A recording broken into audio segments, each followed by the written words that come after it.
Hop. Est-ce que tu m'entends, tu me vois bien, c'est bon? Oui, oui, oui. Super. Bah écoute, je te remercie de participer avec nous à ce petit live pour parler de ton JDR Rafale. Il y a déjà eu pas mal de questions en fait justement dessus. Mhm. Et donc, ben, je te propose que on commence un petit peu notre, notre présentation. Alors, juste avant qu'on rentre dans le détail du jeu de rôle, est-ce que tu peux nous parler de toi déjà? Qui es-tu? Ça fait combien de temps que tu fais du jeu de rôle? Qu'est-ce qui t'a donné envie peut-être de faire du jeu de rôle? Et qu'est-ce qui t'a donné envie de te lancer sur la création de ce jeu de rôle? Alors, moi, ça fait quelques années, je dirais 4 ans, mais pas énormément que je fais du jeu de rôle. J'ai commencé par mon petit frère qui m'a fait faire du Donjons et Dragons euh, dans un univers perso, etc. Sinon, sinon c'est quoi mon bagage? Moi, à la base, j'ai plutôt une formation dans la mise en scène cinéma. Euh, et, euh, et donc, comment ça s'est passé pour Rafale? Bah, en fait, donc Rafale, c'est une adaptation du roman de la Horde du Contrevent. Et en fait, comment ça se passait? C'est qu'on était en voyage, en road trip avec bah, justement avec mes frères. Et en fait, il manquait un livre. Au bout d'un moment, on s'embêtait un petit peu le matin. Enfin, quand on, voilà, il fallait tuer un peu le temps. Et donc, je suis allé dans une librairie et je suis tombé sur ce bouquin-là qui m'a accompagné pendant. Et en fait, il a continué à m'accompagner pendant pas mal de temps, en fait, jusqu'à aujourd'hui, quoi. Ok, alors si jamais vous avez des questions, n'hésitez pas à les poser dans le chat. Je sais qu'il y a déjà eu une ou deux questions qu'on prendra à la fin qui avaient été posées. Mais hop, justement, alors c'est quoi l'univers du jeu de rôle exactement? On est dans quoi? On est dans un univers post-apocalyptique? C'est du médiéval fantastique? C'est quoi? Alors, c'est assez particulier de résumer l'univers de la Horde du Contrevent. Euh, on est dans quelque chose qu'on classe habituellement dans la science-fiction. Moi, j'ai tendance à parler un petit peu de contes philosophiques.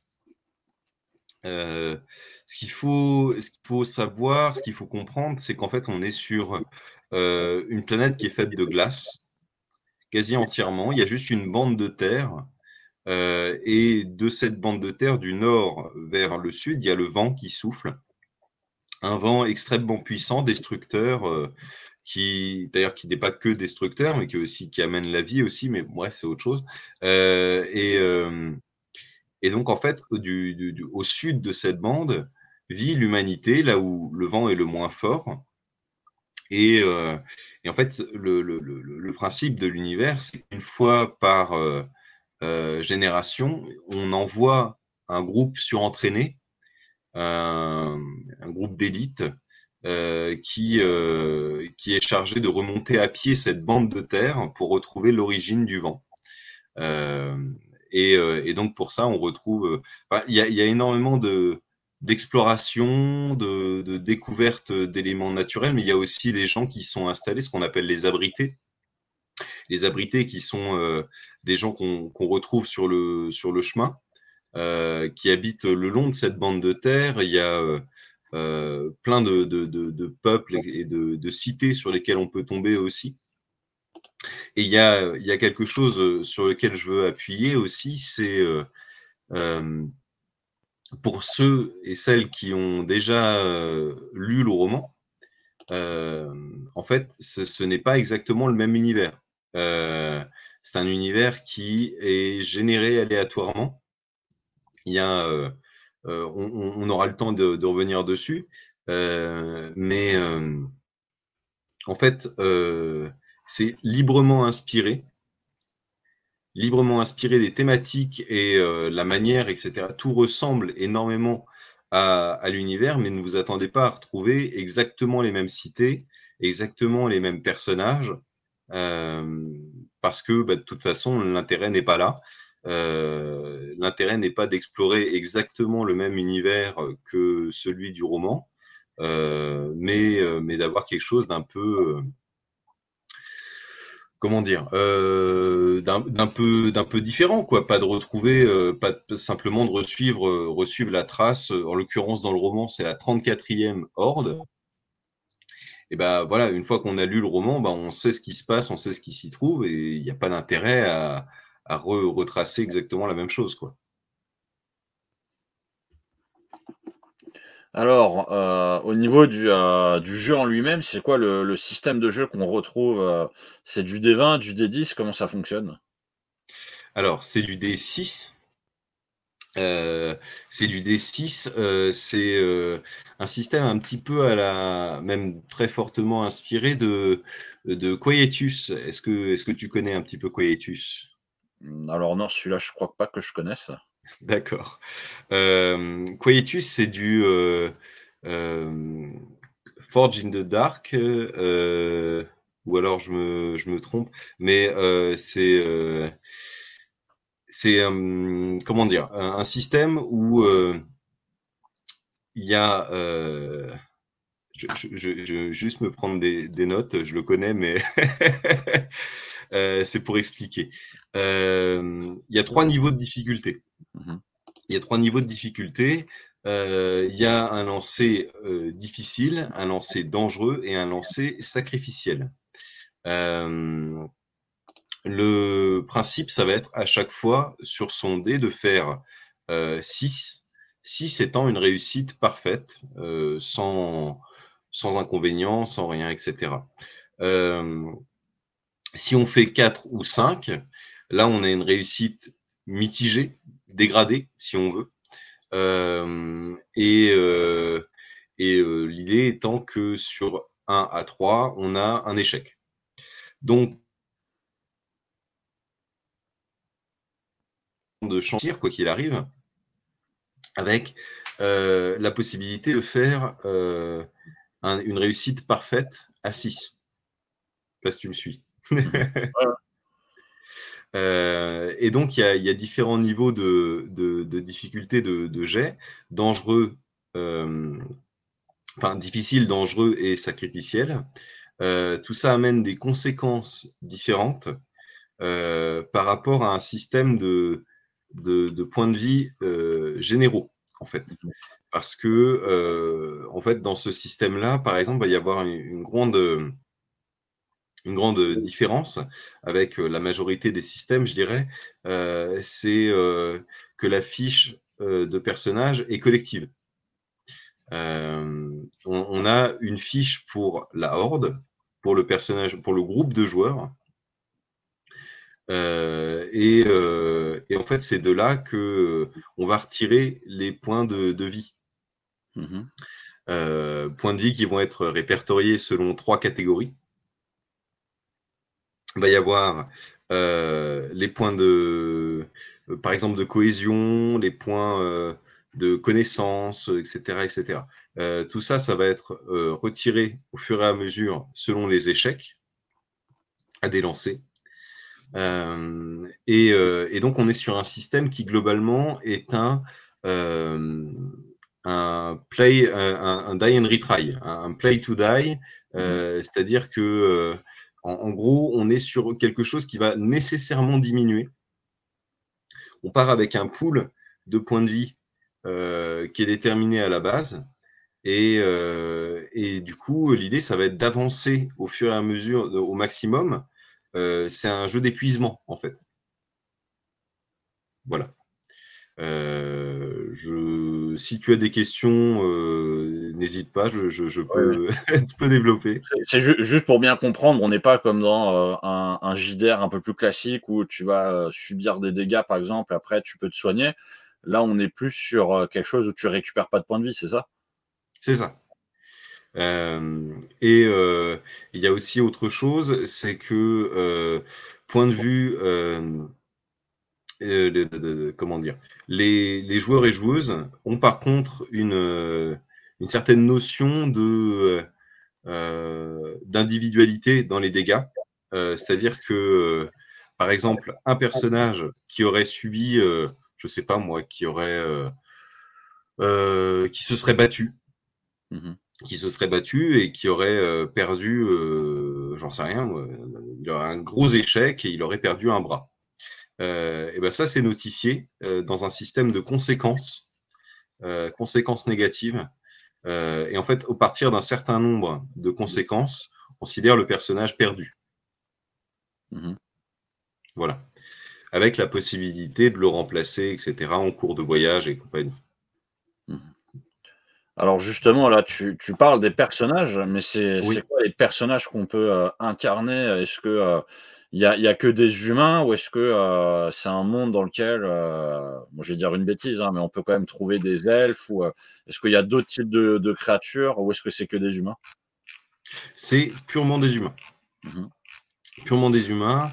En revanche, il va y avoir différentes classes qui vont être intéressantes parce que comme on est sur justement un groupe de personnes qui sont surentraînées, qui sont très spécialisées dans leur domaine, on va avoir des compétences un peu exceptionnelles.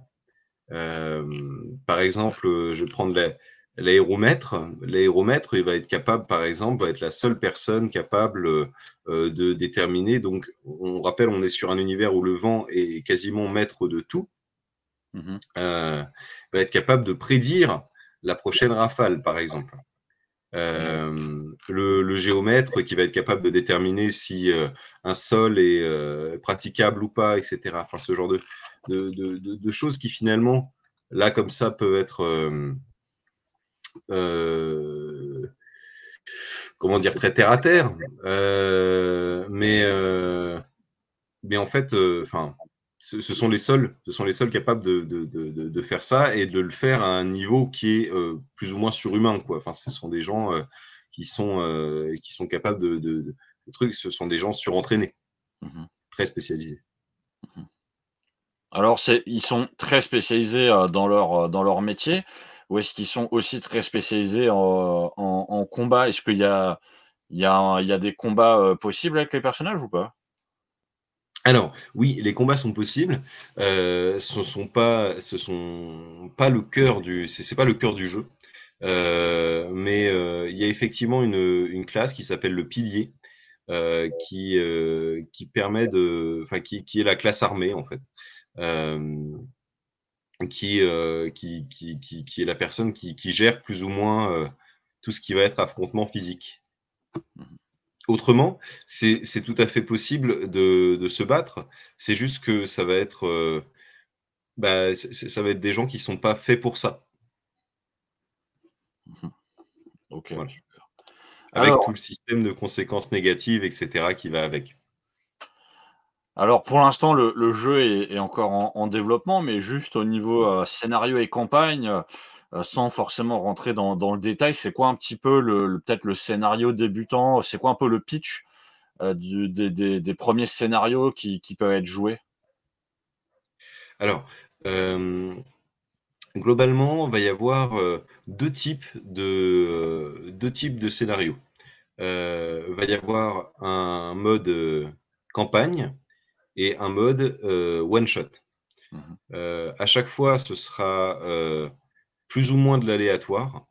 C'est-à-dire que ce que j'aimerais en fait, travailler avec ce jeu, c'est, plus ou moins de la génération procédurale d'histoire.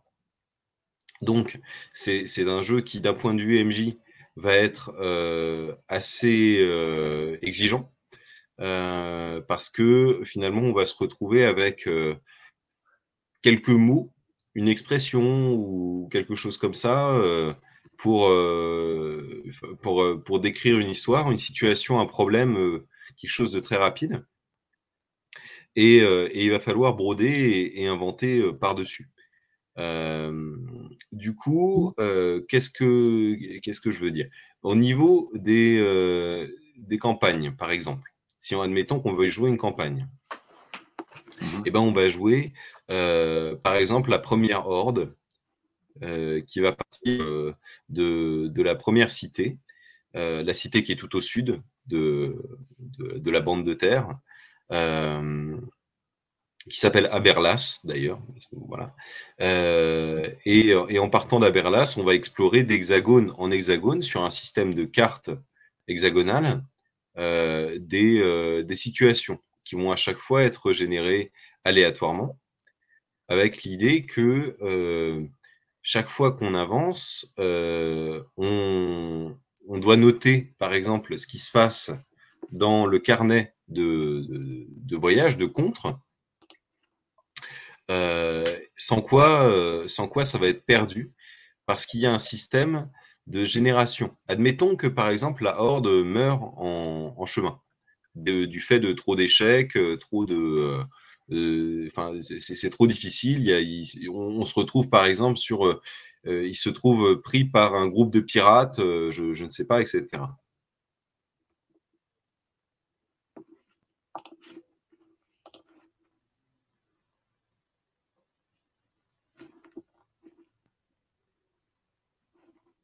Ah, alors, est-ce que vous m'entendez toujours? J'ai l'impression qu'on a une petite coupure. Oui. Alors, je crois que chez Petit Gourou, ça a coupé. Je vais lui envoyer un Oui, message. Ouais. oui, Tu, oui. Alors, tu j'en nous... étais où? Alors, tu étais en train de nous expliquer les campagnes que tu voulais faire. Oui. Donc, admettons que, par exemple, on parte d'Aberlas, donc de la ville, et ben on va retrouver un système d'hexagone où chaque case va représenter une situation, et admettons que partir de 3, 4 situations, la horde s'épuise. À ce moment-là, s'épuise, meurt ou quoi qu'il se passe. Et ben là, on va passer à la horde suivante, de sorte que la seule chose qui reste, ce soit le carnet, les notes des joueurs qu'on récupère et qu'on va transmettre à la génération suivante. Et l'idée étant de recommencer en reprenant la trace de la première, de remonter en suivant ce chemin tracé au fur et à mesure, génération après génération, jusqu'à arriver en haut de la carte hexagonale, justement, là où il y a l'origine du vent. Voilà. Donc ça, ce sont pour les campagnes. Et pour les one-shots, il existe un autre mode, c'est que c'est ce qu'on appelle les porteurs. Ça, c'est un nom que j'ai inventé parce que ça n'existe pas dans le roman, ce n'est pas précisé dans le roman. Mais ces fameux carnets, quand une horde meurt, arrive à un certain point, ben, comment est-ce que le carnet est transmis à la génération suivante? C'est là qu'interviennent les porteurs, justement, qui sont chargés de récupérer le carnet et de le transmettre, d'enquêter, en fait, de retrouver la trace de la horde passée et de reprendre et de ramener le carnet. Donc, en fait, ça devient un jeu qui, non pas un jeu d'exploration sur les one-shots, mais plus un jeu d'enquête et de retrouver la trace de l'ancienne horde. Voilà. Mhm.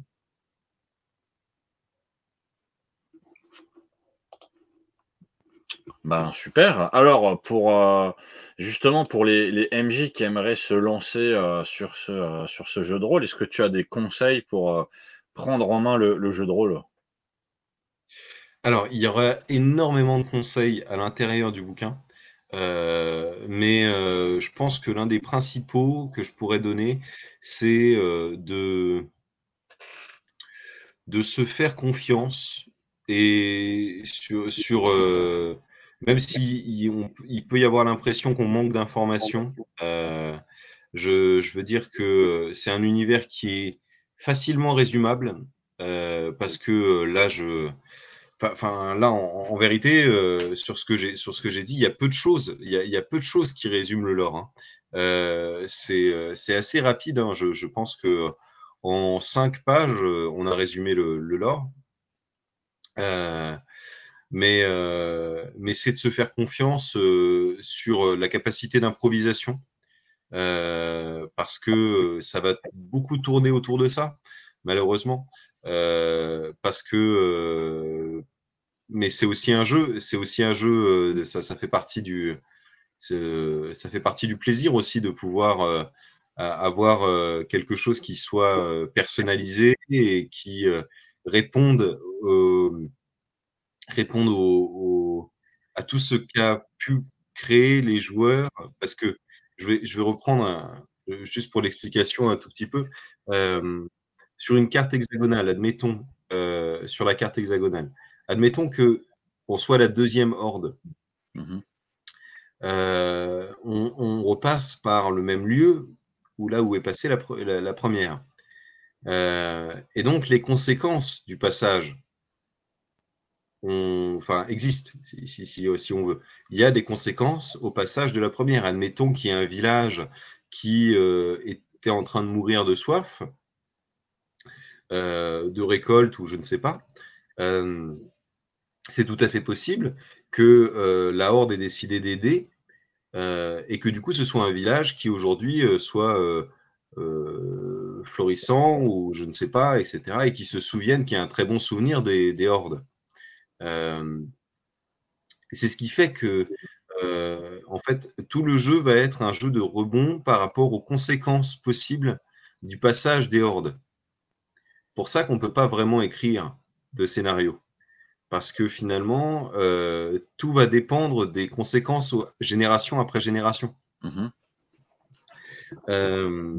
Donc il faut se faire confiance et il faut aussi penser à écrire un petit carnet de notes. Ça va et ça, ce sera quelques notes sur chaque case et ça va le faire. Et pour donner envie aux joueurs de tester ton jeu de rôle, qu'est-ce que tu dirais? Ouais. Je dirais si vous aimez l'exploration, si vous aimez avoir un univers qui soit l'air de rien plein de mystères en fait, parce que même si le lore classique il tient en très peu de mots, le lore souterrain, on va dire, est très intéressant. Et autrement, qu'est-ce que je pourrais dire? Si vous aimez l'exploration, si vous aimez les développements de personnages aussi, beaucoup. Si vous aimez les situations dramatiques, épiques,